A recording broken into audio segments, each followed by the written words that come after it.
喺清晨嘅寧靜中，喺夜晚嘅燈火下，每日與主同行，感受神嘅智慧同愛。我係阿青，讓我哋一齊打開心靈之窗，讓神嘅話語成為亮光，指引前行嘅方向。5個方法。5. 除去極端嘅言辭。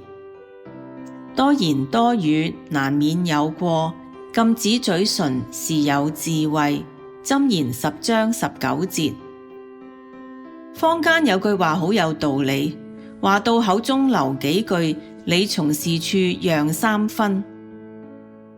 提醒人應該凡事留有餘地。只不過喺現實生活中，當人喺鬧交嘅時候，唔單止冇留有餘地，而且必不留情。我成日留意人哋鬧交，有時謊言一大堆，有時粗言穢語，而最普遍嘅係誇大咗嘅內容、極端嘅用詞，以致惹人生氣。3種普遍嘅情況如下：第一種情況，誇大咗形容詞。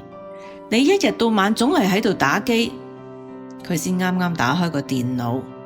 你從來都冇為我着想，佢只係今日約咗朋友。你一世都冇出息啊，佢係負擔起整個家庭開支嘅人。你總係使晒啲錢，佢只係買多咗一打啤酒。一般人聽到呢啲誇大其詞都會怒火中燒，乜嘢一日到晚，從來一世總係，咁豈唔係太誇張咗咩？點解一次遲到就變成咗總係遲到，一世都遲到？試諗下，如果你嘅配偶經常都對你咁樣講，你有咩感受呢？同樣，如果你亦都咁樣對配偶講，佢一定亦都想躲避你，唔係嘅話就會鬧交噶啦。第二種情況，誇大咗動詞，你去死啦！只係想要佢走開，去跳樓自盡啦！只係想表示自己好嬲，斬死你！只係亂咁講，分手、離婚、滾蛋！雖然言者無心，但係聽者有意。佢以為你係講真嘅 ，You mean what you say， 就真係去跳樓自盡，分手咗，離婚咗，一失足成千古恨，想後悔都太遲啦。第3種情況，誇大咗事件。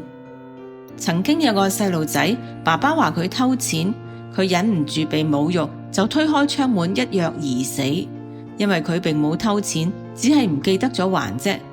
類似例子如下：有人非禮我，有人碰到佢，有人要殺我，佢俾人鬧咗，有人偷咗我啲嘢，有人借咗嘢未還。有唔少人認為咁只係講下啫，係為咗嚴重嘅提醒。但係又話咁樣講，嘢可以亂食，話唔可以亂講。尤其是當嗌交嘅時候，如果將事情誇大咗講法，唔單止對於解決問題冇幫助，相反仲產生更大嘅誤會。為此，是就說是，不是就說不是。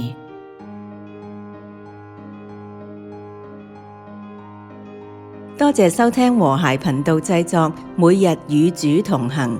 材料節錄自漢語聖經協會出版《讀經日記》。好開心能夠同你分享上帝嘅話語，一齊研讀聖經，靈命成長。